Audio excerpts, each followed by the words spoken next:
Hey, good morning. Happy Thursday. Welcome to Hobby Evolution, episode 883. It's Thursday, baseball day for me. I'm going to be heading to Beloit this evening, taking some South Bend Cubs. Hopefully, they're better than the Chicago Cubs. So, looking forward to seeing South Bend tonight. Try to get a few autographs. There are some guys that are on the team that I missed at spring training. So hopefully I can get some autographs. We'll see. Today we're going to talk about eBay. We're going to talk about why oversaturation is good with a caveat. It's only good for some, by the way. That's kind of a clickbaity title. It's not good, but it can be good. It might not be good right now, but it could be good in the future. But it also means it's going to be bad for some. So we'll talk about that. What else is going on? We have entered the extremely stressful phase of the home renovation project. Maybe that's why I've been on edge lately. So we had, let's see, 4 or 5 issues. 4 or 5 issues all arise throughout the day. Yesterday,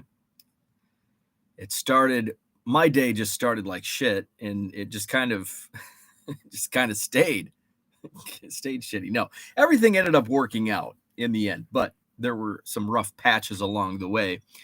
So we had to go over first thing after I ended the video yesterday, went over there, had to drop some light fixtures because the electricians are there and they're installing some of the fixtures. So the first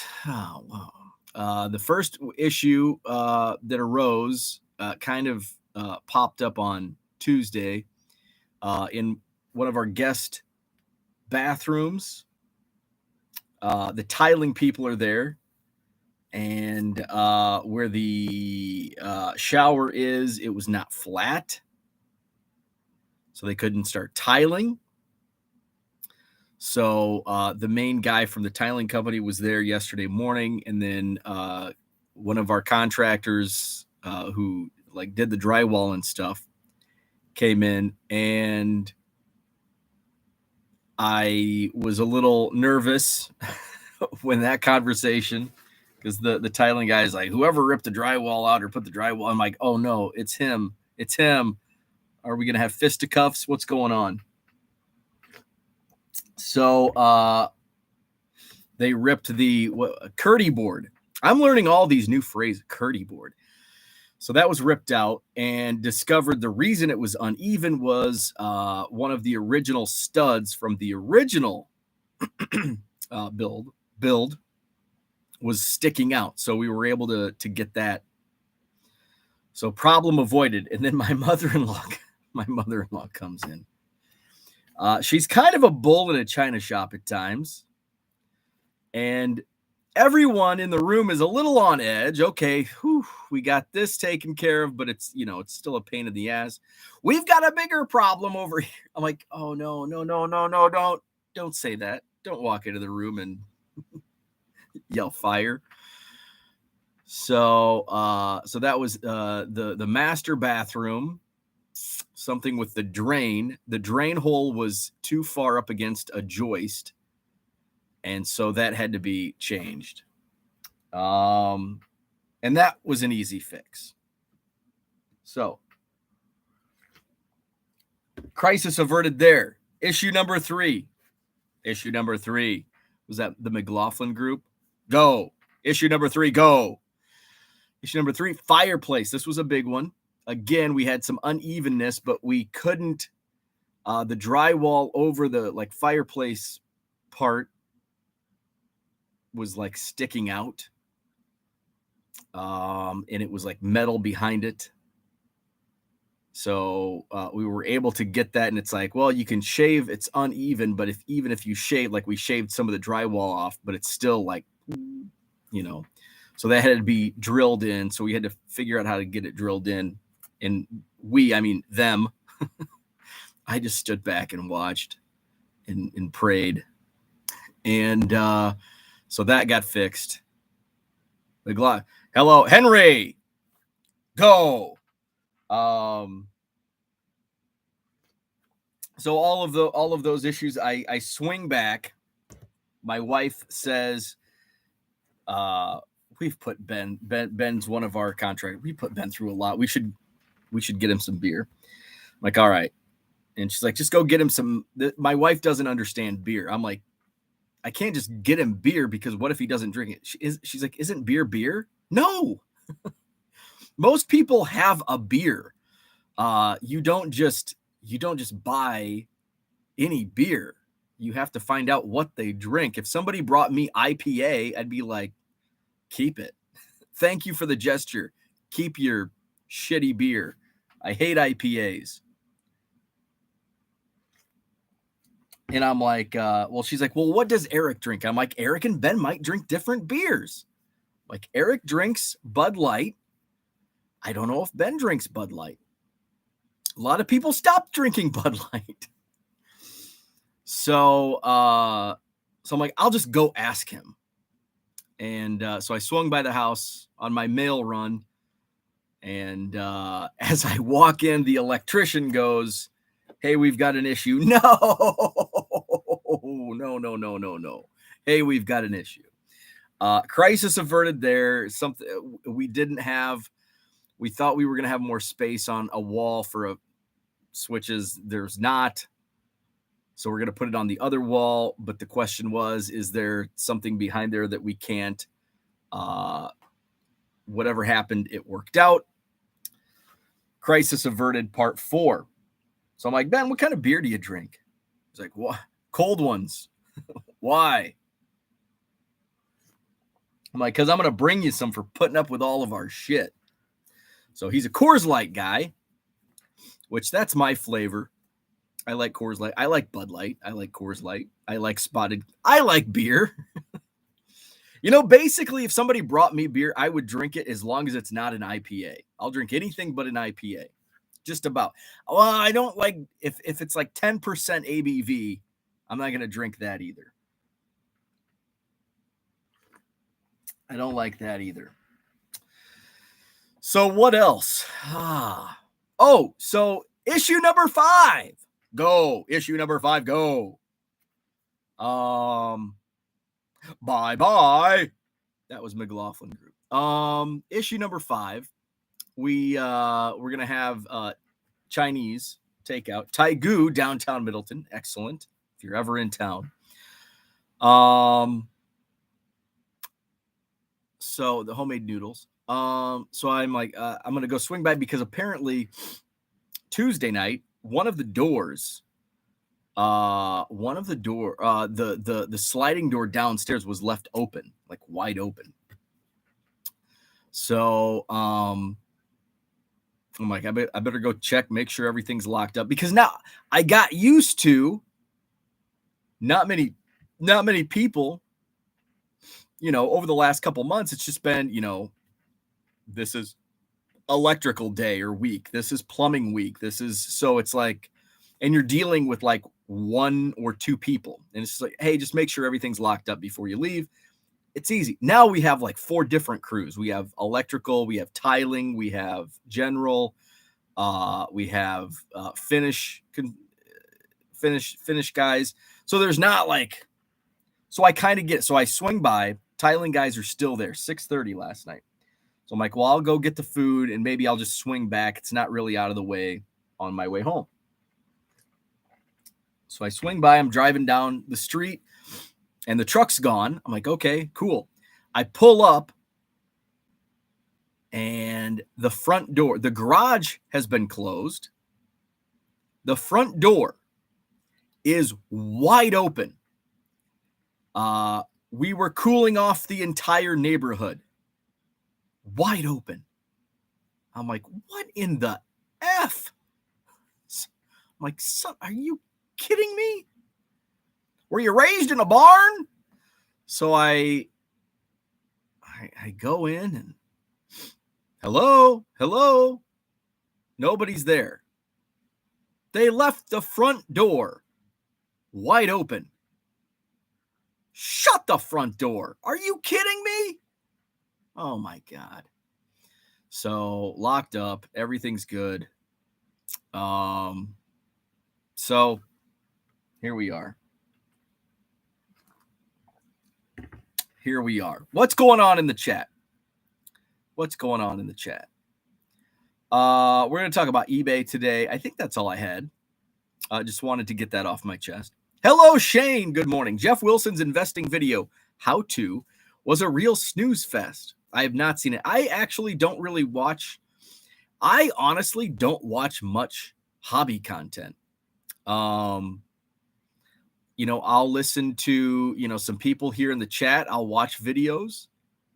Hobby Hotline, depending on who's on the panel, or depends on the topic too. Dr. Beckett's podcast, depending on who the guest is. I'm Dick Perez'd out, so I don't, I just don't watch any content with Dick Perez. What else? There's just John, of course, John, that 70s card show. I just don't consume much. I don't do any of the investing channels. Sports Card Radio, I'll watch every once in a while. Again, it kind of depends on if they give me a clickbaity title, I'll probably get sucked in. What did I watch? Oh, Baseball Card Illustrated. Bronco did a review of the Midwest Premiere. Watched that yesterday. Turkey Cards, what's happening? He ruined the hobby I love with your bullshit. Jeff Wilson. That's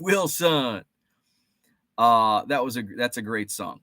Let's see. JW, good morning. Raphael in the house. Steve Ains Comedy, good morning. I believe Steve asked the question in the Facebook group about the oversaturation of card sellers on eBay, which is the topic today. Donald Davis, good morning. David in the house. Uncle Rich says clickbait titles are a good thing. Drummer Matt K, good morning from Chile, Ohio. Go Reds.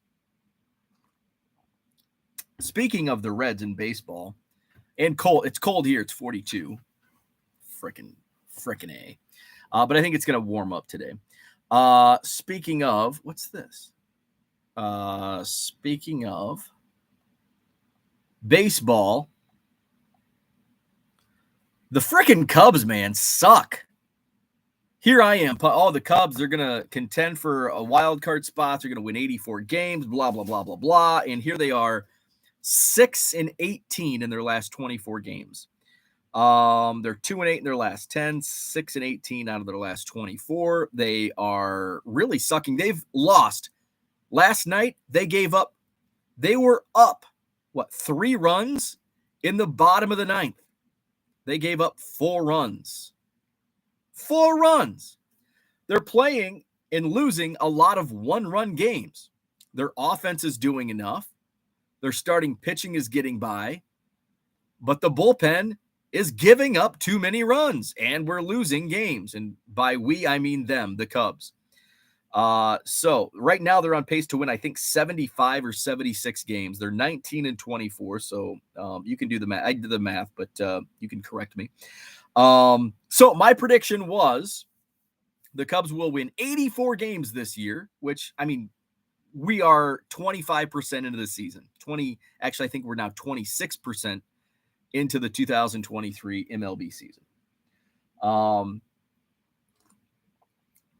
Flipping Sports Guy said 84. No way in hell. 84 is going to get a wild card. Right now, the National League is down. Right now, the Pittsburgh Pirates are in the driver's seat, 26% into the season, in the driver's seat for the second wild card. They're on pace to win 86 games.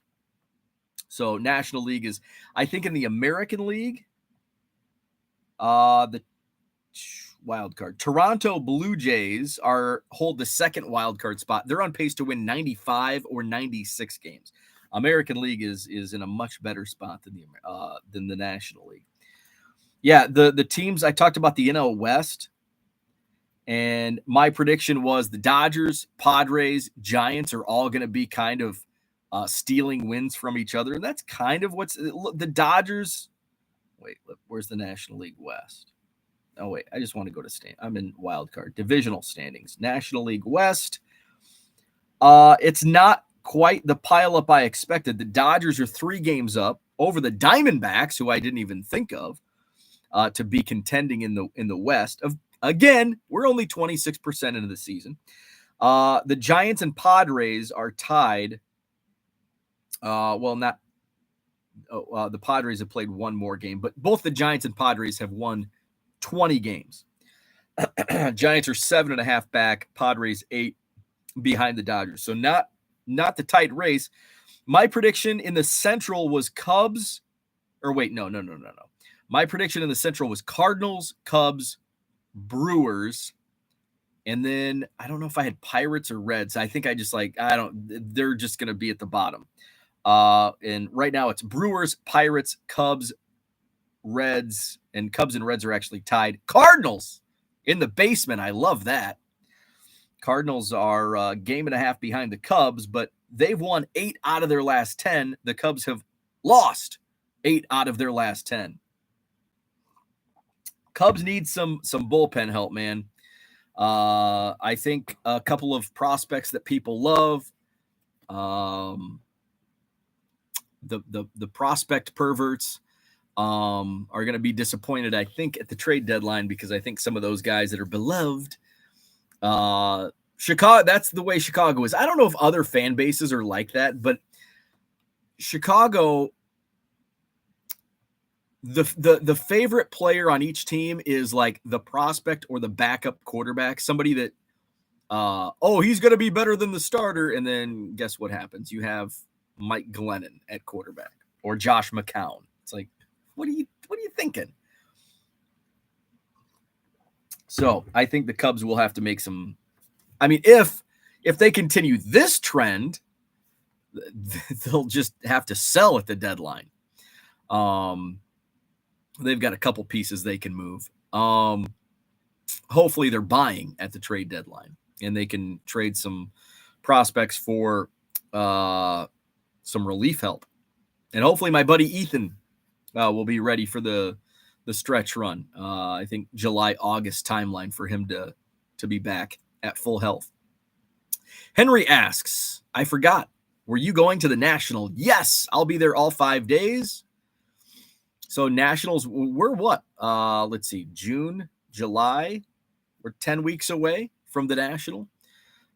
End of July. So yes, I'll be there. I'll be heading down that Wednesday morning. So I'll get there, probably just hang out for check in and then hang out for an hour before doors open. And dig through some bargain boxes. So yeah, you can find me at the bargain boxes all week long. I'll be there Wednesday, Thursday, Friday, Saturday, Sunday at the National. Like to put something together for our couch people or Hobby Evolution viewers, probably on that Saturday. Try to find a place, maybe Shoeless Joe's, which is down River Road, about half mile from the convention center. Paul Heath, good morning. Tracy, good morning. 4 more days with my seniors, 11 days total with all students. Man, that's got to be a great feeling. Summer is upon us. You know, I've noticed a lot of schools get out late. Like, that's late. 4 more days with seniors. That is what, May 22nd? Or no, if it's 4 more days, we've got a weekend in between. So last day for the seniors would be 4 more. So today, tomorrow, that'd be like May 23rd. That's late. So when I was in high school, the seniors, I think our last day, so like just basing it on this year's calendar, I think our last day would have been like May 10th or 11th for seniors. And then like the last day of school for like everybody else would have been like May 18th or something like that. Let me go. Can I search a 2020 calendar? Yeah, I can. Let's go to 2020 and let's see 2000 or 2020. 2000. 2000. You know, maybe May 7th. Now that I'm looking at the calendar, maybe it was May 17th that our last day and graduation would have been May 21st, because we always graduated on Sundays. It was either our last day as seniors was either May 10th and we graduated on the 14th, or May 17th and we graduated on the 21st. I can't remember which one, but we always got out really early. We always were out of school before Memorial Day, like long before, like a week or two before Memorial Day. That's what I'm thinking. Like maybe May 24th was the last day for all students, and May 17th was the last day for seniors, because we got out as seniors about a week, kind of like it appears Tracy's school is. Rich says, good morning. Hit that like button, which symbolizes you like Mr. Thompson, and hit that button that symbolizes you appreciate the daily chatter. Thank you, Uncle Rich. Hall of Fame card collector in the house. Good morning.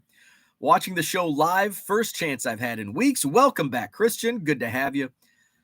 Dan is cropping and scanning Menkos. Good evening to Dan. John says, can we dig deeper into what causes allergies to flare up? Whatever is popping up in my backyard, in my neighborhood, that's what's causing my allergies to flare up. I think there isn't too many sellers because there's millions of cards out there to sell, but are there millions of buyers out there to buy? That's the age-old question. That is the age-old question. Is there enough demand to keep up with the supply? Ed, good morning. Henry says, bring those millions of cards here. I have hardly anything where I live. We're in a great spot here, man. We have, our Walmarts and Targets are always stocked. Not always, but most of the time. Box 13 at the top of the mountain. It is. I think it's really time. Like every time I pick this up, it's like I think the bottom's going to fall out. So I do have the thing is I have to put the damn boxes together. They're a pain in the ass to put together. No wonder there's a premium on boxes. It's the construction of them. But yeah, I'm gonna have to replace old box 13 because I don't know. I don't think box 13 can make it up these stairs, into my car, over to the new house, down the stairs, onto another shelf. Good morning, Red Light 34. Oh, I did get the package, by the way.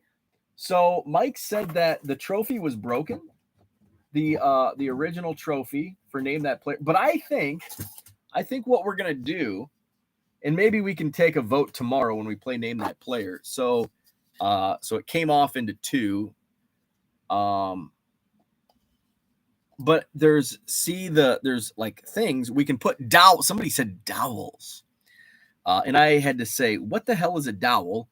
But I think toothpicks. I'll grab some toothpicks and see if that works. I like this. Name That Player. But Mike also sent another trophy, and we can take a vote. I'll show you the trophy. I think it's in the other room. And so thank you, Mike, who is Red Light 34. But we can take a vote and be like, or actually just whoever wins when we crown a winner, you can choose between Name That Player blue, and just stick some toothpicks in it, or the new trophy. And I'll show off the new trophy tomorrow. So basically the winner gets to choose. We'll do that. We'll do it that way. Mark, good morning. Cooter in the house. John says, I think it's important to note that I'm watching in bed dressed as I was when I came into this world. That's a sight I don't want to think about. McLaughlin Group. That was like my dad's Sunday morning ritual. Bye-bye. Let's see. Zach and Porter in the house. If I want to mail cards in an envelope, do I just go to my local post office to procure stamps? I don't want to overthink it. Loved McLaughlin Group and Dana Carvey's parody of it. Yes, Dana Carvey's Saturday Night Live of the McLaughlin Group was awesome. Card Shuffler in the house. Henry asks, Bud Light. Johnny Boy Cards is here. Flawed Thinker, good morning. One culinary matter Bo and I agree on. IPAs are skunk piss. Yes, IPAs are disgusting. MD Max in the house says, was talking with my buddy that owns a liquor store yesterday. Apparently, That Bud Light fiasco was a much, much larger issue than I thought it would be. Unreal. I agree. I was shocked. So I had a Bud Light toward the end of the show on Friday at the Midwest premiere. And I'm like, give me a Bud Light. I bet a dozen people gave me shit about drinking Bud Light. And I said, I don't give a fuck. I like Bud Light. I don't care I don't care. If there was a rainbow on this can, I would still drink this Bud Light. Drinking something out of a rainbow can is not going to turn me into something else. Drink your fucking beer. That's what I have to say about that. I was shocked because I don't see that. Maybe that's because where I'm at. But yeah, like what? And somebody said, well, there's a lot of people. There's a lot of people boycotting it. I don't give a fuck what other people are doing. I like it. I'm going to drink it. So, and I asked a few people, I'm like, why? Why do you care? Like, why does it bother you?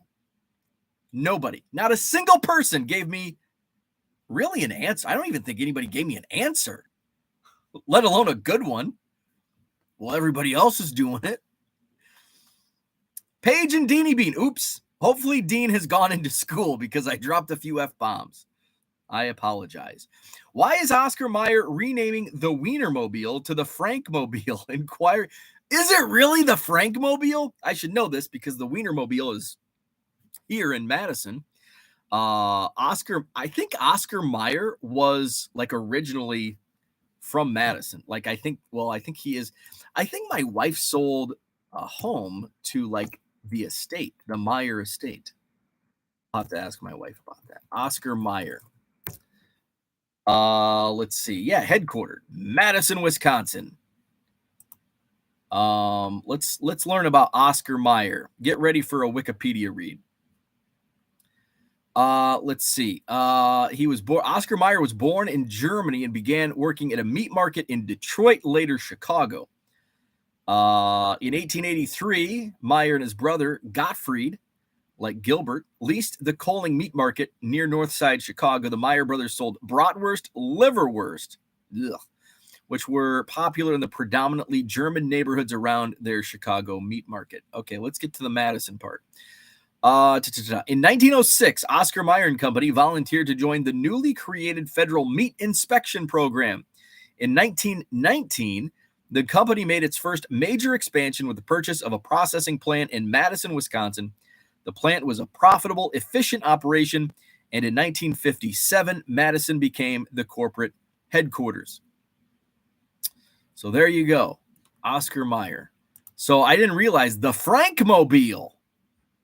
Maybe that's what Frank's retired job. He's going to drive the Wienermobile. Oh, the Frankmobile. That's a dumb name. It should stay the Wienermobile. It will forever. It's like the Sears Tower in Comiskey Park and Miller Park.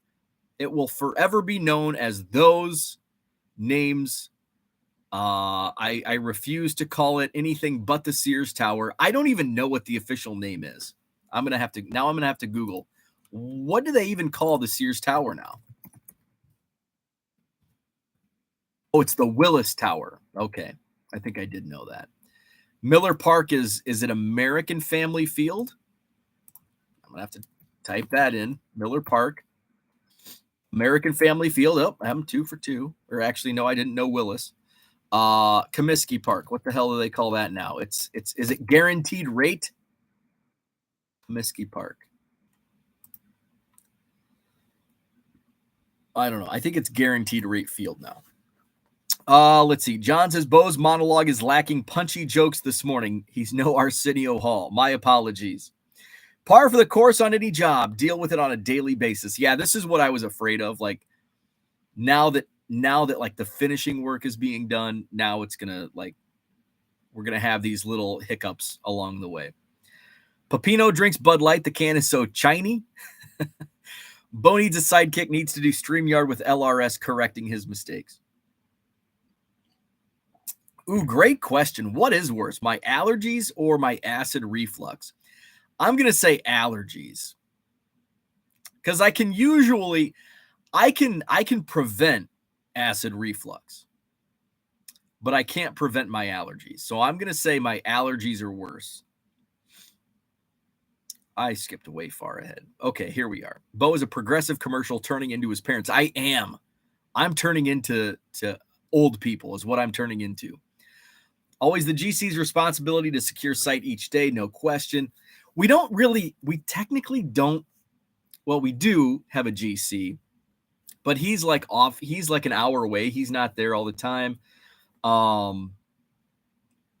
So my mother-in-law is kind of she's like the main GC. Dan says acid reflux. It seems he has indigestion every morning. I do belch a lot in the morning. John, did you get my tape package with cards for protection? Harlan in the house. Henry's talking about practice. Let's see. John's in California lobbying Gavin Newsom to outlaw the use of blue tape. Bo is the progressive parent. Zach and Porter says Gavin's ex-wife is dating the son of a former Atlantic City casino owner. Talk to Jenny. She says hello to the evolution. Hello, Jenny. U.S. Sports Cards. Dan says just saw on eBay watches commercial. Heading into hobby evolution. Now eBay is making money off of both left and right. Some would say we're a quarter of a way through the baseball season. Good morning, sports card collectors. What's happening, Red Bridge? Luis Robert is a good baseball player. He caught up to his card hype a little. We are thankful he isn't hyped. Right. Makes him affordable. Joe Caprino in the house, going to watch the Iowa Cubs on Saturday. That's still a trip I haven't made. Then to catch it at Wrigley on Sunday. Excited for a fun weekend. That sounds awesome. I still need to get to Des Moines for an Iowa Cubs game. I've been saying that for 25 years. Still haven't made it. Get a bag of balls for Eloy. I graduated high school on May 24th, private school. Our schools do mid-June graduations out in the Philly area. In the New York area, the kids got out just as summer was officially beginning. Man, that's late for those fortunate to graduate. Woke up to 33 degrees and frost in Syracuse. That sucks. That's worse than here. Zach says, could you have dust allergies? I can't imagine you dust down there. I'm pretty sure it's whatever's flowering right now because I have the same allergies at this time of year, and it's like spot on. It's like clockwork. This time of year is probably at the worst, like middle of May, because I shared my 5th grade Olympics story. I was miserable during the 5th grade Olympics right around this time a year ago. However long ago 5th grade was, 1993? Yeah, 93. 96 was 8th grade. 95, 94, 93, 5th grade Olympics, 1993. May 1993, terrible, horrible allergies. Let's see. Card Shuffler says, the National, I'll be there. Rich says we need to immortalize Box 13. It's legendary. Look at this Box 13. It's just a pile of crap. Good morning, Andy Mack in the house. Send me one of the halves since I won the first go-around. Terry, good morning. Zach and Porter says, send Rich a Maxim or Stuff magazine and he will be just fine. Oh, hey.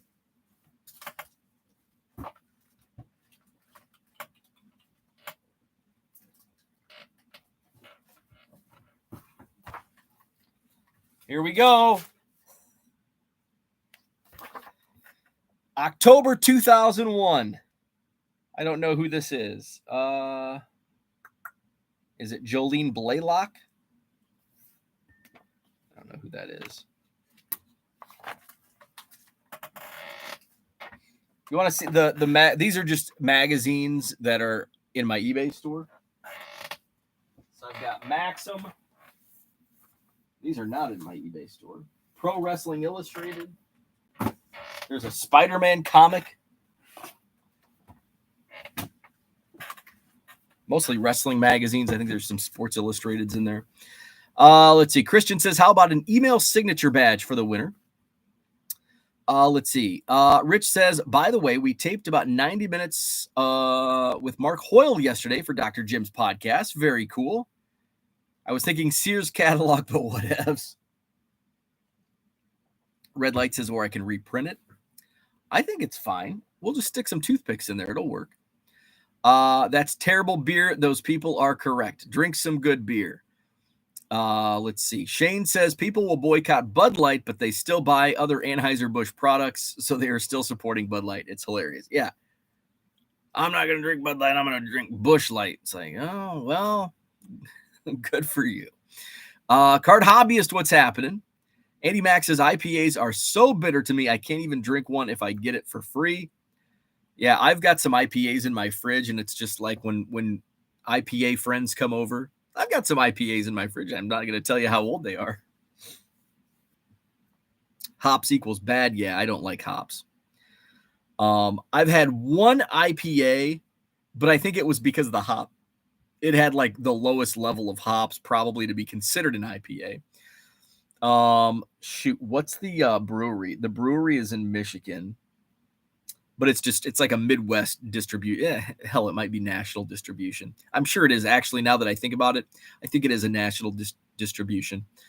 I don't know. There's a ton. Michigan's like up there with, it's like Colorado, Wisconsin, Michigan have the most craft breweries in America. Let's see. HQ is like right off 30 if you take that way into campus. IPAs are awesome. I think I'm the only one in this group with that opinion. I think so. Flawed Thinker says all beer is disgusting, but it looks refreshing. If I'm drinking, then it's for a purpose, so it's vodka or rum for me. John says Madison is no Racine, which is home to Windex. They also have great Kringles in Racine. Food talk. Uncle Rich, have you ever had a Kringle? If not, I'll have to bring a Kringle to Dallas with me in November. A Kringle is a Northern European pastry, variety of pretzel, but it's a sweet. Now that I'm looking on the Wikipedia page, it's like I've never had a Kringle that looks like that. What I've had is when it comes down to, that's in Scandinavia. In the United States, Kringles are hand-rolled from Danish pastry dough that has been rested overnight before shaping, filling, and baking. Many sheets of the flaky dough are then layered, shaped into an oval. After filling with fruit, nut, or other flavor combinations, the pastry is baked and iced. Racine, Wisconsin has historically been a center of Danish-American culture and Kringle making. A typical Racine-made Kringle is a large, flat oval measuring approximately 14 inches by 10 inches and weighing 1.5 pounds. The Kringle became the official state pastry of Wisconsin in 2013. A Wisconsin distillery in Middleton, Wisconsin, which is where I live, makes a Kringle-flavored cream liqueur from Wisconsin cream, rum, sugar, and natural Kringle flavor. It doesn't even say which distillery. I don't know which distillery is here in Middleton. So that's a Kringle from Racine, Wisconsin. Where we at? Red Light says Bud Light in a bottle all day long. Max says Shane, some are good, some get way too strong. Chicago, the home of the Tootsie Roll. I pulled the biggest upset in your fantasy baseball last week. I won 2 in a row. Low roller scratcher in the house. SC Johnson, like a boss. Willis Tower. I just got a bottle of Maker's Mark for Teacher Appreciation Week. Best gift ever for a teacher. Meat inspection program makes my inner immature brain giggle. Yes, it does. Yes, it does. Where are we at?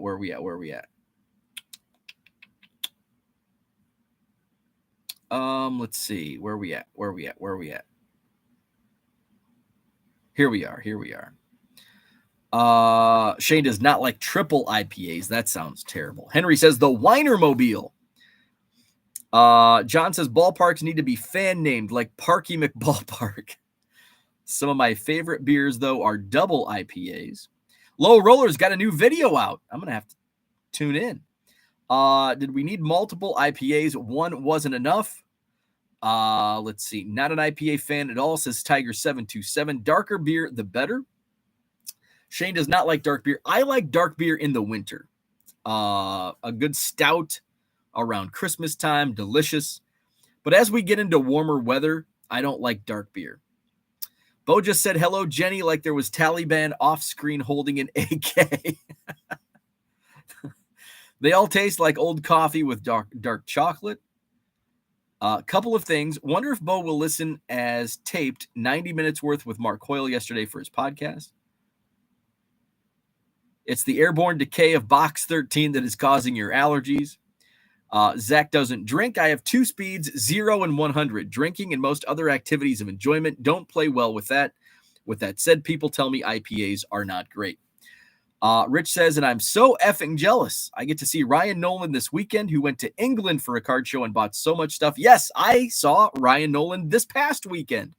He came up to the Midwest premiere on Saturday, so I was able to touch base with him. So I won't spoil it, but I did ask him what a card show was like in England. And it was not, his answer was not what I was expecting at all. So I'll let you ask him that question and see what you think. But I'm very intrigued now about card shows in England. John says, Dr. Jim does 15-minute podcasts. Hall of Fame card collector says, do you do anything at night with your wife? You always say you go straight to bed and fall asleep. It's your bedtime. Just curious. Yes, we usually have dinner and then we watch Netflix and work from the couch. We did go to sushi on... Today is what is today? Today's Thursday. What, Tuesday night? Was it Tuesday night or Monday night? Maybe it was Monday night. We went out for sushi. Let's see. Mark Hoyle on anything is a must listen. I agree with that. Let's see. I have a Maxim with Mark Hoyle on the cover. He'll edit the chat, John. Sports Illustrated features transgender woman. Box 13 will have to have a memorial service as it's forever in our hearts. LRS new video also features a transgender woman. So is there an oversaturation saturation of sports card sellers on eBay? Asks Steve. I'll answer that and then I'll circle back. I'll answer that right now. Maybe. There might be. And that might be a good thing for some. The Bargain Boxer, I read Maxims for the articles. Ever had Summit IPA? I don't think I have because I just don't drink IPAs. The reason I drank whatever Michigan IPA was because it was gifted. One of my wife's clients worked for that, like was in sales for that brewery. And they're like, hey, your husband drinks beer here, and gave me a bunch of beer. And some of it was IPA. And I'm like, I'll try it. And I'm like, oh, this actually isn't terrible. I wouldn't go out and buy it. But if given to me for free and there was no other beer in the house, I would drink it. Buying Miller Lite is still supporting Anheuser. That's what is so funny. The podcast with Rich, Dr. Jim, and Mark will be appointment listening for sure. Maxim is an instant coffee stick brand here. Let's see. Is Maxim still a magazine? I was a subscriber back in the day, back in like 99, 2000, 2001. Let's see. Where are we at? John says IGA talk greater than IPA talk. Founders Brewery. Founders. I don't think it's Founders. I think it's a 2-letter word. Wait, two-word brewery. Michigan breweries. Let's see.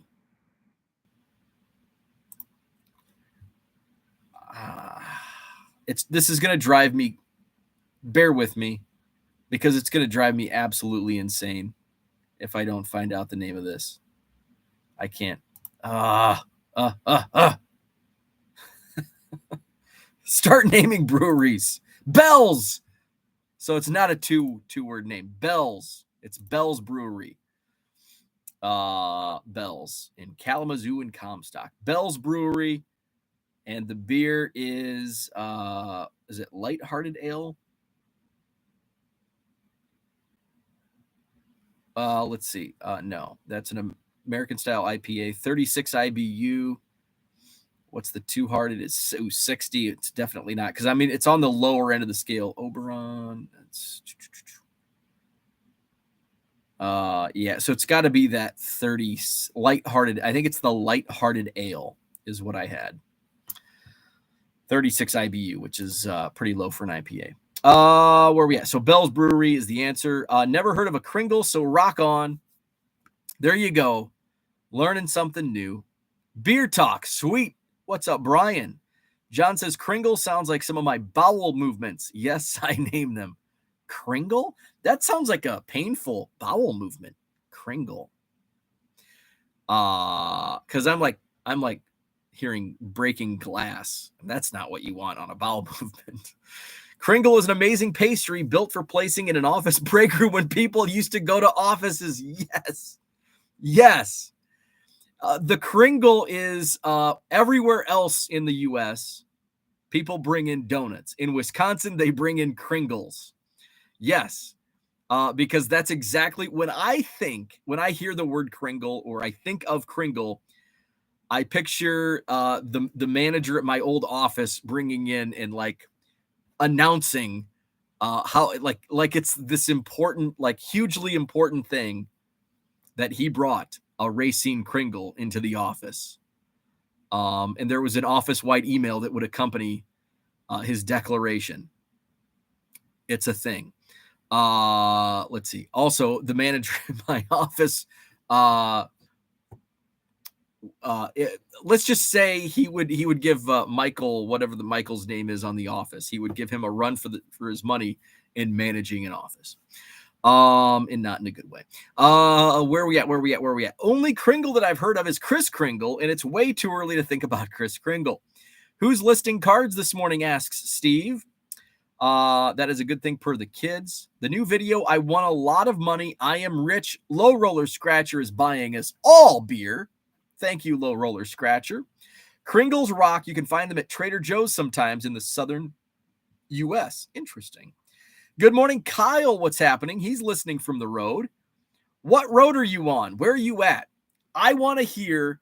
I hope Kyle's in some like small podunk town because I'll know exactly where he's at because I know the back roads of Illinois. So Kyle, where are you? And make sure you pull over and text it. Don't want you texting and driving on the back roads of Illinois. I really liked his England show video. A lot of cool stuff. Harlan says Monday night raw fish. There you go. Yes, sushi night. Flawed Thinker says, got a 2014 Bowman Draft hobby box the other day for $75. What a steal to open or not. Damn, that is a really good deal. So let's just see how good of a deal that is. I'm going to go to DealerNet and see what pricing is on like the wholesale market for a 2014 Bowman. He said draft. That's good stuff in that one. Kyle Schwarber's in there. Who else? Matt Chapman. Bowman draft hobby box. I don't think there's any for sale on DealerNet. Okay, last three trades. Oh, not as much as I thought. Oh, well. 135. Oh, okay. Last sale was $135, and you can buy a sealed case at $135 a box. So yeah, and that's like wholesale. So picking it up for $75, that's a hell of a deal. Cooter says, I thought you were going to say Netflix and chill, which I just learned doesn't mean what you would think it would to Gen Z. No, Cooter, come on, you're showing your age, man. I know what Netflix and chill means. It's Netflix and couch at my house. There's no chill going on. There's no chill going on. It's just Netflix and couch. Let's see. Max says possibly Founders All Day IPA. Founders is in Michigan. If not Founders, possibly Keweenaw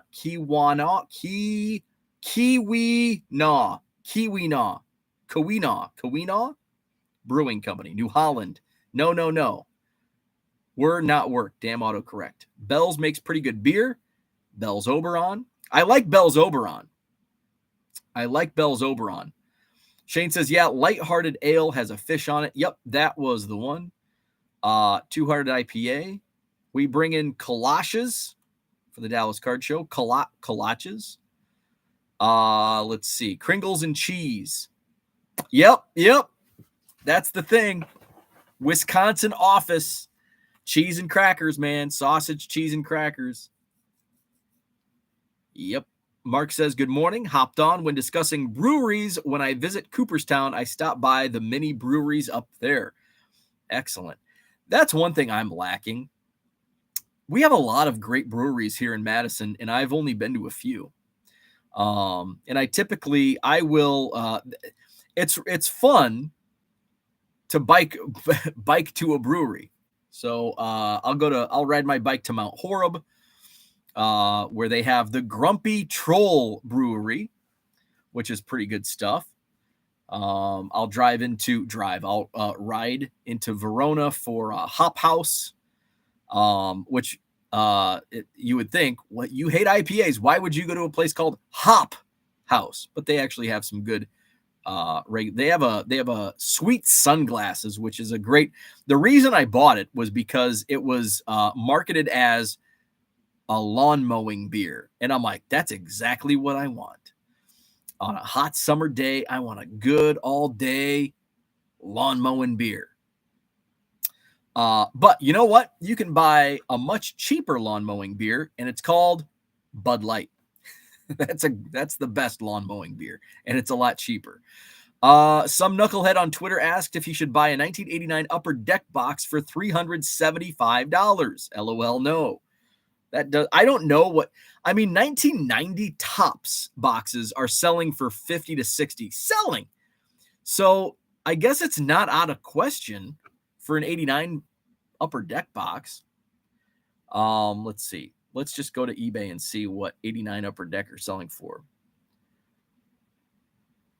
Because I don't even know holy shit. That seems to be what the going rate is. That's the market price. Wow. Let's see.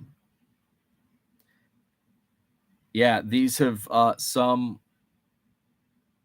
this was sold for $350 plus shipping, but a best offer was taken. I'm not on 130 point. This was listed for $400 plus shipping. Best offer was taken. This sold $200 plus all in, shipped was $260. Here's one that sold for $450. So yeah, here's one that sold for $500.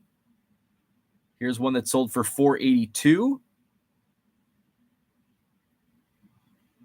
Wow. So yeah, $375. Would I pay $375? No. But that's actually the going rate. So that seems to be right in the money for 89 Upper Deck boxes. Good morning from Chavez Ravine's hindquarters in Central California. Angel Baby Cards is in the house. What is up? Rich says, even I know what Netflix and chill means. Let's see. Faster 4. What's up? Shipped a case of Bowman paper, and buyer is complaining cards are damaged. Had them organized neatly in bubble wrap and packing paper on top. Thoughts on refund? Well, I don't know. It depends how they were shipped. Were they shipped in like a standard box, or were they just in like a flat rate box, loose in a flat rate box? I'd have to see how they were actually shipped before I can offer an honest opinion. Let's see. Sal Dougie's in the house. Hey, by the way, I think I missed your birthday. Happy belated birthday to Sal Dougie. Uncle Rich says he needs to share those lawnmower beers with Frank. I don't think Frank's a drinker. But you shouldn't. That's the point. Hey, I'm not going to tell anybody how to spend their money. If they want to spend $375 on a box of 89 Upper Deck, more power to you. Early AM business trip to Cedar Rapids. Oh, okay. So you're crossing the river into Iowa. So I'm not going to know your back roads in Iowa. Let's see. Suckers. 90 Tops boxes should be at the most $25. Dan says 90 tops should be 10 at the most. 7 years ago, 6 years ago, maybe even 5 years ago, I couldn't sell 90s tops hobby boxes. That's cringe. I couldn't sell them for $5 at card shows. And then all of a sudden the pandemic hit and I was moving them for 50 and I'd have people like buy them and then message me saying, "Hey, do you have any more?" I'm like, "What?"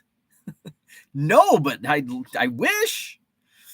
And then I looked and they're still. So some things haven't. We talk about, oh, the Lucas are dropping in price and the Tom Brady's are dropping in price.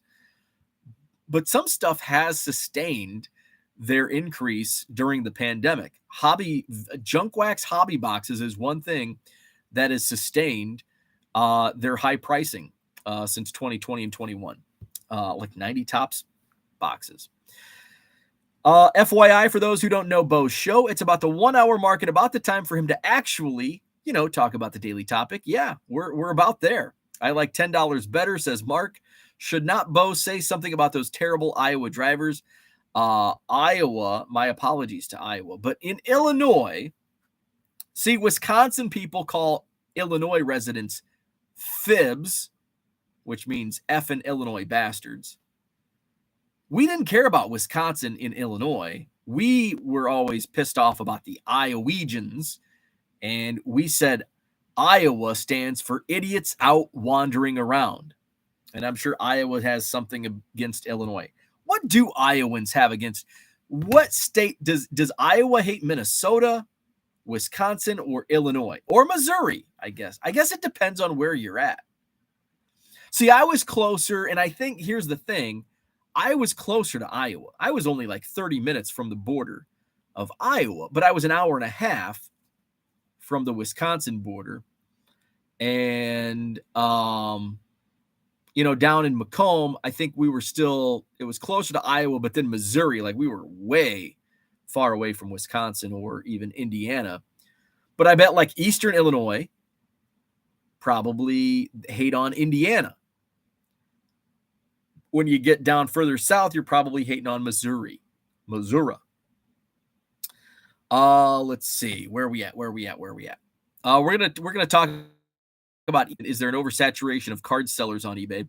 This guy, 5 to 10 years ago, I was buying 88 to 94 boxes for $5 to $10 a piece. Yes. Then throwing the packs in those 100 opened card lots. Yeah. Yep. Junk wax packs. I was selling them for like 25 cents a pack. Because I could move them. I could move inventory faster, ripping open a junk wax hobby box and selling packs for $0.25 than I could for selling an entire box for $5 or $10. Let's see. Shane says, yes, Rich Klein, especially in Cedar Rapids. Brian says, trying to pull the no-name Frank Thomas rookie. Let's see. Iowa hates Iowa.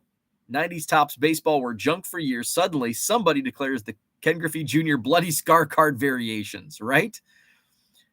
Rich says, I just had the most bizarre thought ever. Bo's childhood home needs to be a national historic location. That is the most bizarre thought ever. I agree. So, is there an oversaturation of sellers on eBay? Here we are at the 58-minute mark. There might be. Is that a good thing? It could be for you. For many people, it's a bad thing. And here's why. We can't answer if there's actually a real, true oversaturation. That's just going to be decided by the market. And the market's going to dictate there's too many sellers, there's not enough buyers, simple supply and demand. There becomes more supply of cards on eBay, and there becomes less demand. And guess what? Some people are going to not survive as sellers on eBay. And what I mean by that is what I see happening is this is a grind. And why? I've had many people ask, you give away like all of your tips and tricks and information. Herman, what's happening? Just in time for the topic, 1 hour in, that's how we roll.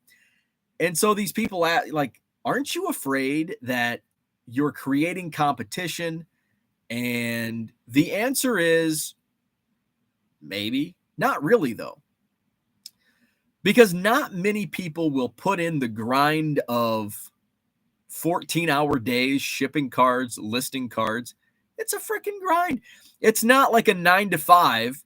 And, it sounds and believe me, when I started thinking about the potential of selling cards as a full-time business, I'm picturing card show trips and card shop road trips. Oh, every Friday I'm going to go to a new card shop and I'm going to go do this. Oh, I can go to Friday Cubs games. And guess what? None of that happens. Okay, sometimes I'll take a Friday and go to a Cubs game. Every once in a while I go to a card shop. It's like twice a year, though. It's not like every other day. Oh, let's do this, let's do that. Why? Because you've got to make money. And how do you make money? You got to sit in this basement and ship and list and ship and list. So not many people are suited to do that long term. And they see, oh, wow, I want to go into business and sell cards. And then you have a couple bad sales days. And I'm looking at my eBay sales numbers from yesterday. It's like, Jesus, that's pathetic. If I made what I made yesterday every day, I'd be poor. But Tuesday, I had a fantastic day. Monday, shit. Sunday, fantastic. Was even better than Tuesday. Saturday was okay. But you're going to have those ebbs and flows. And I can't speak enough about the importance of quality on eBay. It doesn't matter if you have 50,000 or 100,000 listings on eBay. If those listings are cards that people don't want, not in demand, if you're listing 1990 tops, and I'm not talking Ken Griffey Jr. scab, I'm talking 1990 tops scab of Nelson Santovina. If that's what's in your eBay store and you're wondering how come I'm only selling 4 cards a day, you got to look into your inventory. There was a thread on the Blowout forums. And this is, sometimes you got to just, got a private message about one of my comments. eBay sales down. And so it's just this constant eBay sale. Why are eBay sales down? I think a lot of people are comparing today to 2021.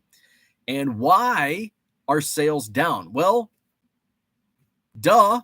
There's a lot of reasons why. People aren't stuck in their homes anymore.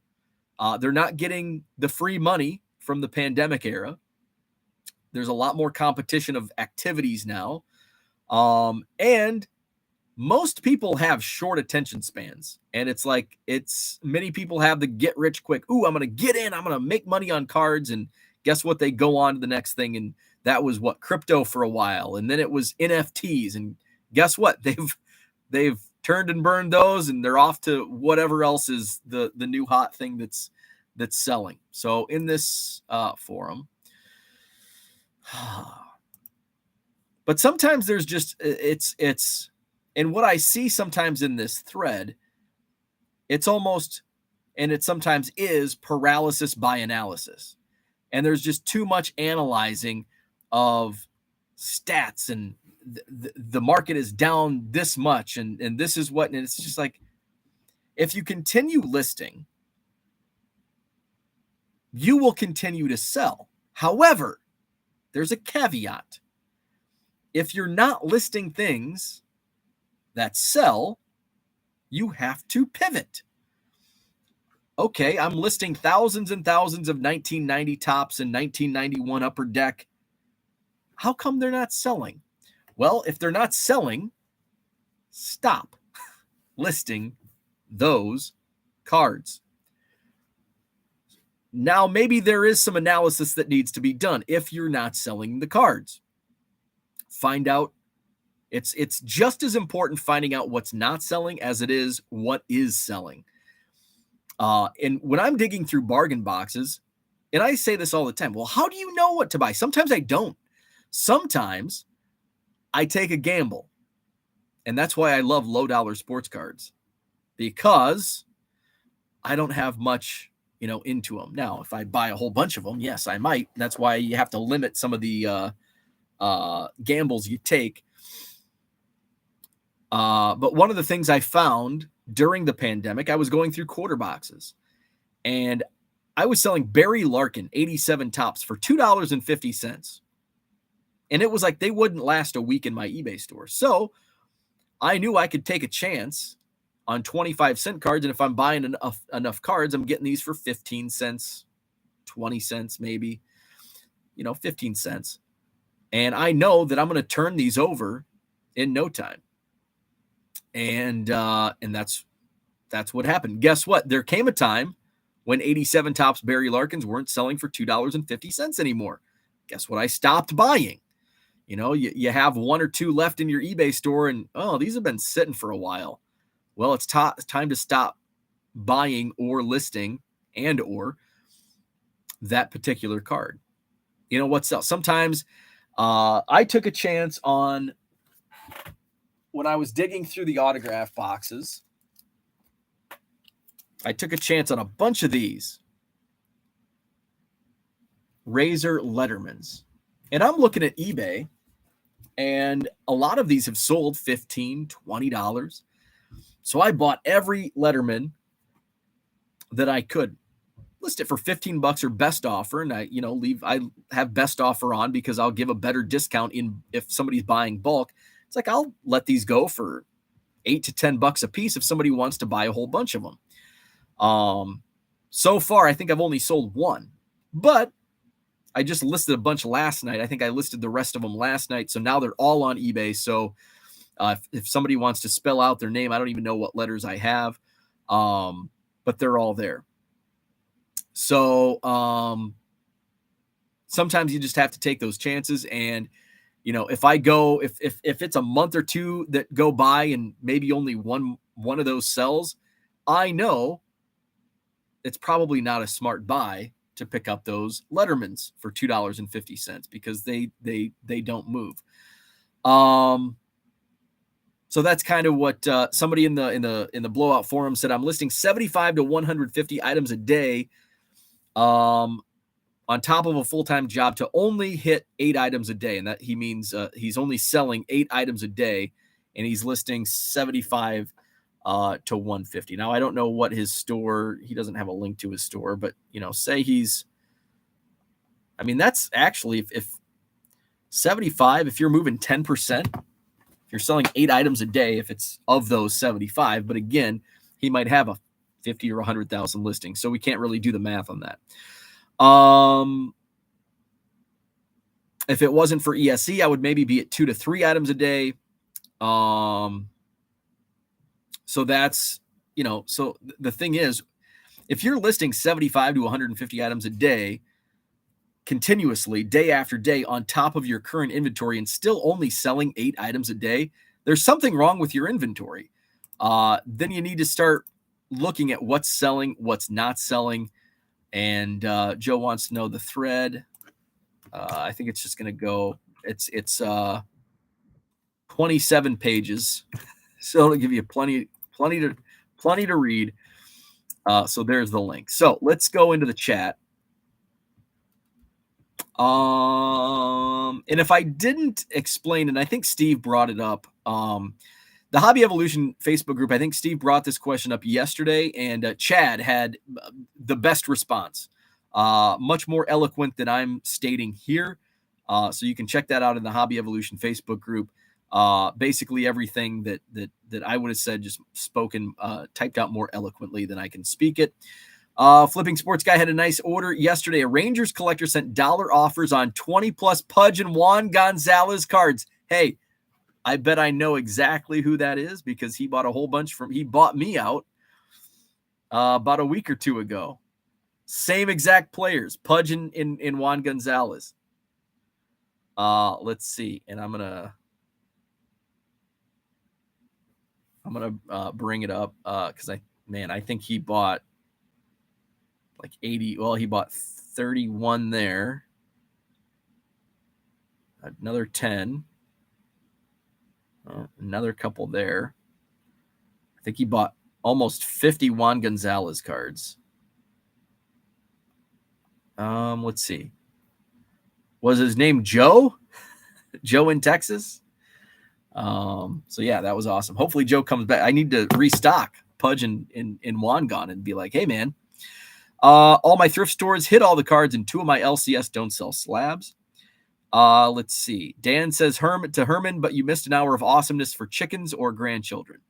Angel baby cards. Bose is absolutely right. I had to begin my collecting as I did not have a formal Social Security retirement fund. Companies never put any money aside for me. So back in 2009 or so, I learned from my mentor how to collect, and collect I have. Love it.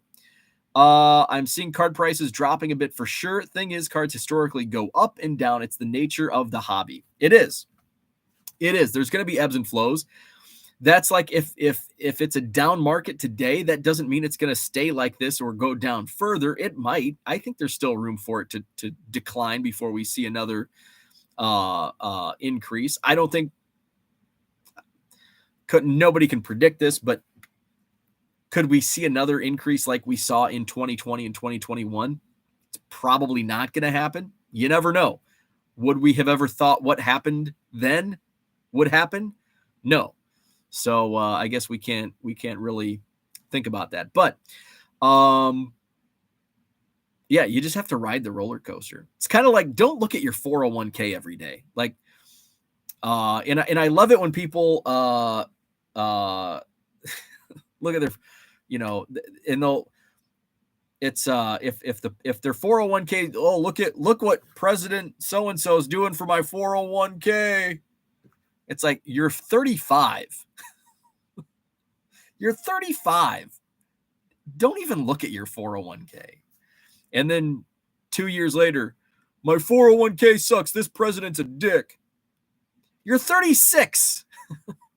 Don't even look at your 401k. It's unneeded stress and or unneeded excitement. Let's see. James says, have to do your homework. A lot of people brag about having 50,000 active listing, but it's all commons. Lots of prospects are selling fast. And that's the thing. It's like, what's the end goal? Is it to have a lot of listings, or is it to have a lot of sales? If it's to have a lot of listings, go for it. If it's to have a lot of sales, you have to be smart, and you can't just list. And that's why every once in a while I'll list, but when I list commons, I try to be strategic about it. I'm not going to list anything between any baseball between like 1987 or even 80. Well, shit, really 84, 84 Donruss I will. But really, generally speaking, 85 to like 95. I'm not listing unless it's KB Toys or, stuff like that, oddball stuff. If it's Topps, Fleer, Donruss, Score, Upper Deck, I'm not listing that stuff because it's not going to move. It's just going to be, is it easy to upload? Yes, but there's going to be a point in time when I hit 60,000 active listings, and then I have to jump up in subscription price. So I have to be smart about it and be strategic because my goal is to sell cards, not list cards. The two also go hand in hand, but you have to have quality and quantity. It's not just like when you're cold calling in sales. Yeah, you want to hit your goal. Say it's 100 calls a day. You want to hit 100 calls a day, but you don't want to just dial random numbers. You want to make sure they're qualified, but you also don't want to paralyze yourself with over-analysis. Well, should I call this person or should I not? In that case, that's what I said. Indecision is your enemy. If that's the case, just pick up the freaking phone. But you have to be, there's a lot of like moving parts that are going on. James is absolutely right. Pivot. That's my favorite Friends episode ever. Pivot. Oh my God. I'm laughing just picturing that scene. Let's see. I need hot coffee and my Topps baseball cap. Mike Cho, what's up? Think there will be any dealers at the Madison show next weekend looking to buy super high end? Possibly. There's a lot of people that are looking to buy. So yeah, come on out, and they're very well could be some buyers. And I'm curious, what are your super high end? Or you can shoot me an email, madisoncardshow@gmail.com. And I can maybe put some feelers out for you. Shane says, how is the hockey selection at the Madison show? Surprisingly weak. There's not too many guys that have hockey, and I say surprising because we're in Wisconsin. It's, and UW has great hockey programs on the men's and women's side. I think the men's side was down this year, but the women's were really good. Did they win? They might have won the national championship, the women's hockey team. But yeah, we don't have, I know Eric has hockey. He's a big hockey guy. But overall, if you're a hockey collector, it's probably a disappointing show. Mark says, whenever I hear pivot, I think of Friends. Pivot! Maybe I can help. Here's a little trick I learned. Max says you have the knowledge because you've been in cards for a long time. There's nothing better than experience. That's true. And that's something you can't replicate. You can't read a forum. You can't listen to a guy on YouTube. You just have to get your hands dirty and dive right in. And sometimes you make mistakes. I mean, I tried to do this. I stumbled into selling cards full-time this time. Like I went in, like, I was like, I don't want to do this. I don't want to do this. I don't want to do this. And then eventually it's like, you know what? I'm going to do this. But I wanted to do this full time back in 2016, 2017. And I kept a spreadsheet. I did like 6 months and I tracked everything and the numbers didn't work. And what did I have to do? I had to pivot. And when I did so, and I just, and I didn't even plan on, when I just like started listing cards and selling cards and realizing what's selling. Okay, I'm going to list cards that are going to sell, and they continue to sell. Okay, this card doesn't sell anymore. Don't buy this, buy that. And it just took some trial and error and experience. And I was able to more comfortably go into selling cards full time. Let's see. There's the link. To determine where to target your efforts, go to eBay, go to sold items, say the last 250 sales, about 2 to 3 pages. Yeah. And if you're in a bargain box, say it's a $1 box, just see, like, pull something. If something catches your eye and, maybe you're on a strict budget. I mean, you can start at any price point. That's what's great about this. Now, I don't want to say that full time you're going to have to scale up and you're going to have to do a lot of this, but if you just want to sell cards as a side hustle, you can go to a quarter box, you can go to a $1 box, and if you're on a strict budget, say it's $10, I only have $10 per month, per week, whatever it might be. And when you have that limit, go into a $1 box or go into a quarter box, bring in your phone and go to eBay sold and see. And it's not always sold because there may be a sale of, say it's a 1991 Upper Deck hobby box. There, I said it, cringe. Hobby box from the 90s. And you see one sold for $50 and I can buy this for 20. Start doing the math first. But also look into, when did it sell? If it sold 6 months ago, and then go to active listings. And if there's like 27 active listings and only one is sold in the last 6 months, not a good buy.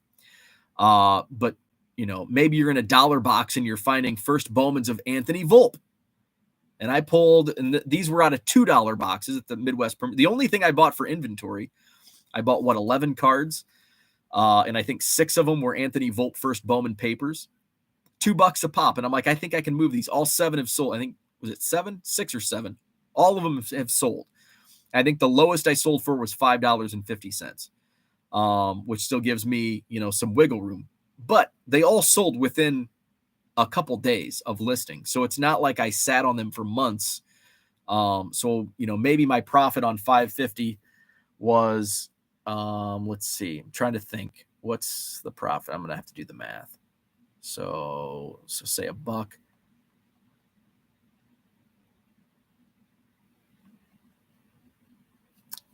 between $1.50 and $2 net profit. That's including cost of goods sold, fees, postage, supplies. So probably $1.75 net profit. But it took no time at all. So to do it full time, you have to replicate that hundreds, if not thousands of times over.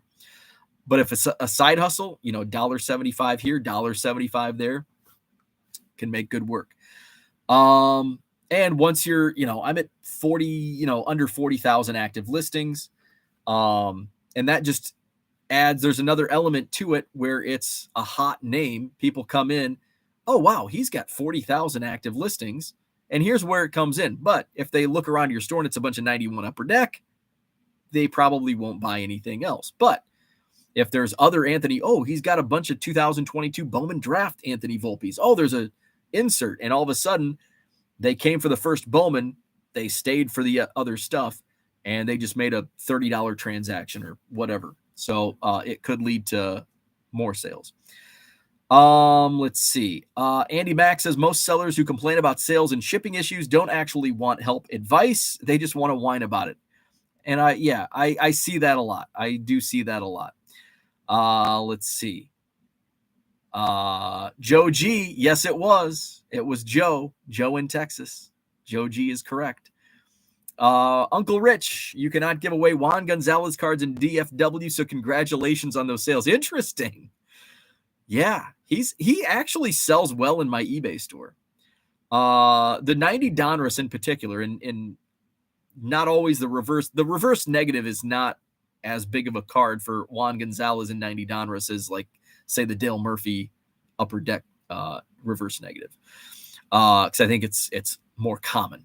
Good morning, AA Cards. Recap. Can anyone tell me why saturation is a good thing if it hasn't been talked about? Well, it's only a good thing if you're willing to grind through it. Because it's going to be a good thing eventually for some people. But if you don't have the patience to deal with the ebbs and flows of the sales,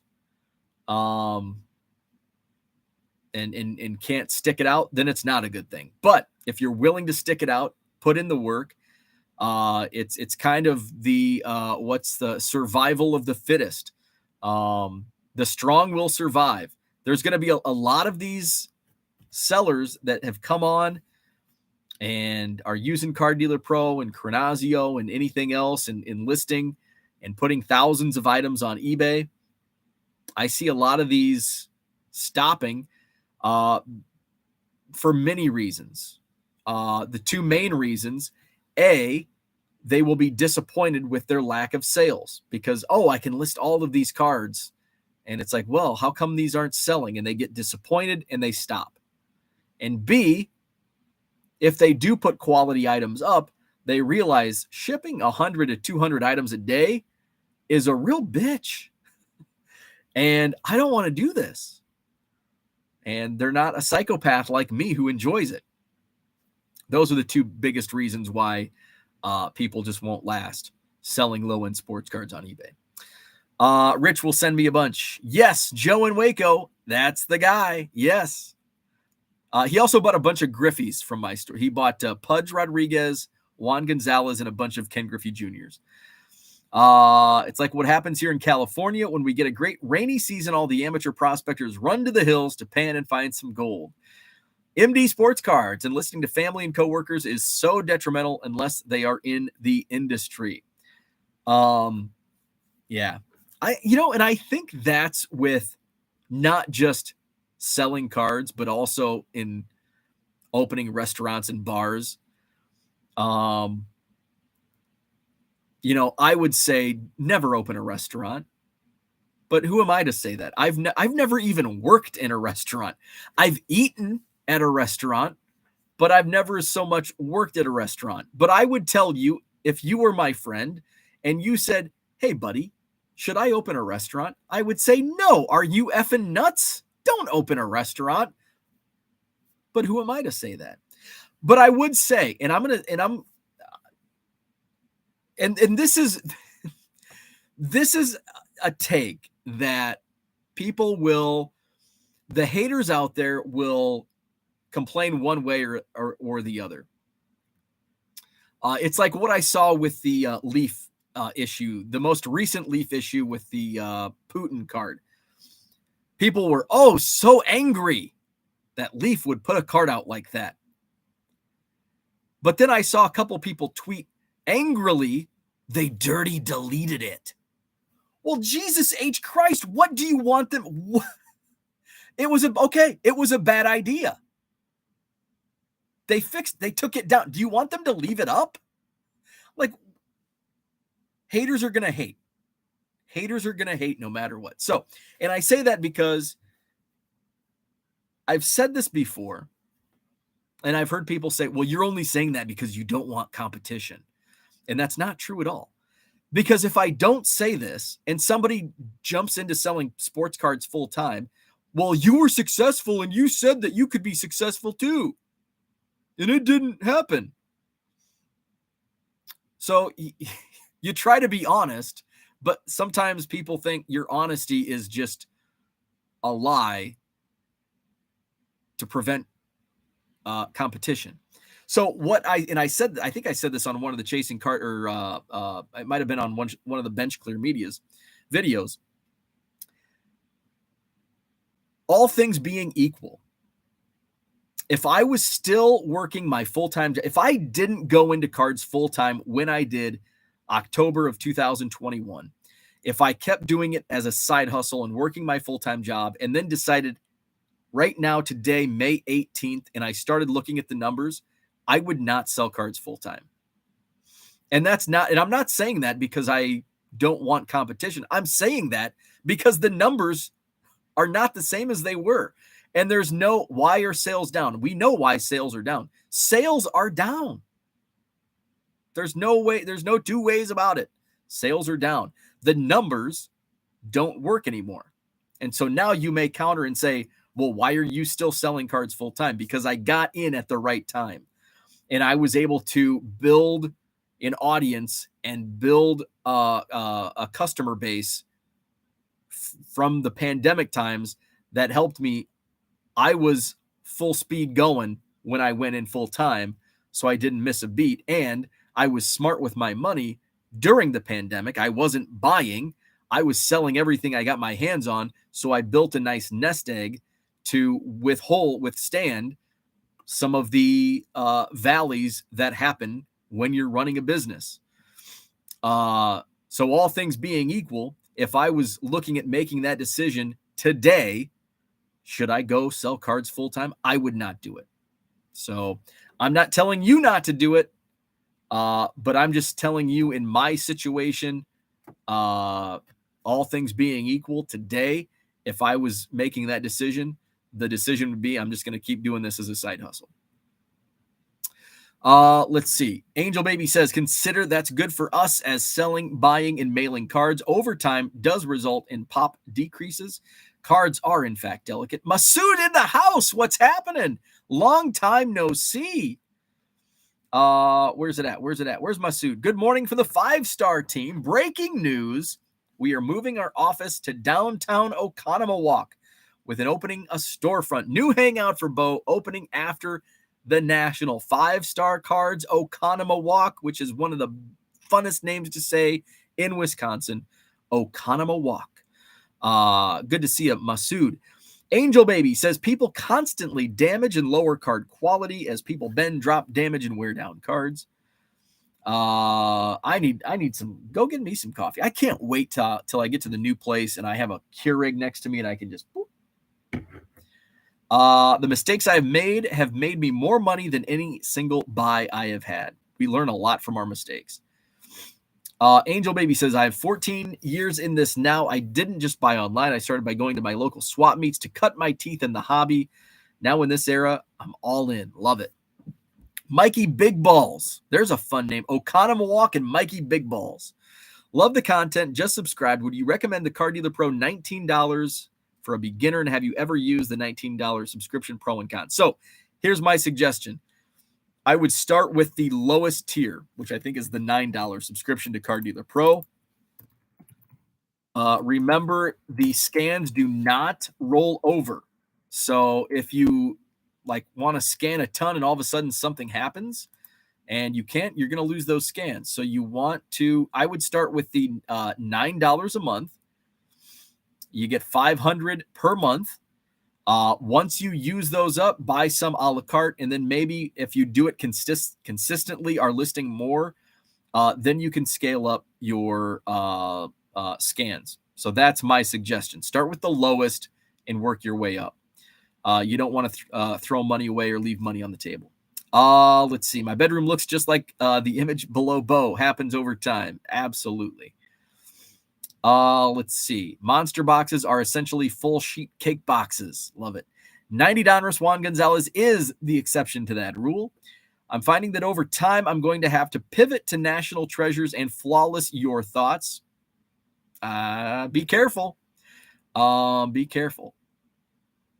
Let's see. I had a chat with my LCS owner about too many stores, and there are 3 under the name of the LCS, 2 affiliated in DFW and 1 in Colorado, maybe even more at this point he is involved in. He said there are too many stores, and I said, well, you can never have enough good stores, to which he did agree. MD Sports Cards. My knowledge comment was directed towards investment advice, not cards. Let's see. Angel Baby, thinking out loud. Well, since most older folks need to work an extra job to make ends meet and have something to do, why not do what you enjoy? Absolutely.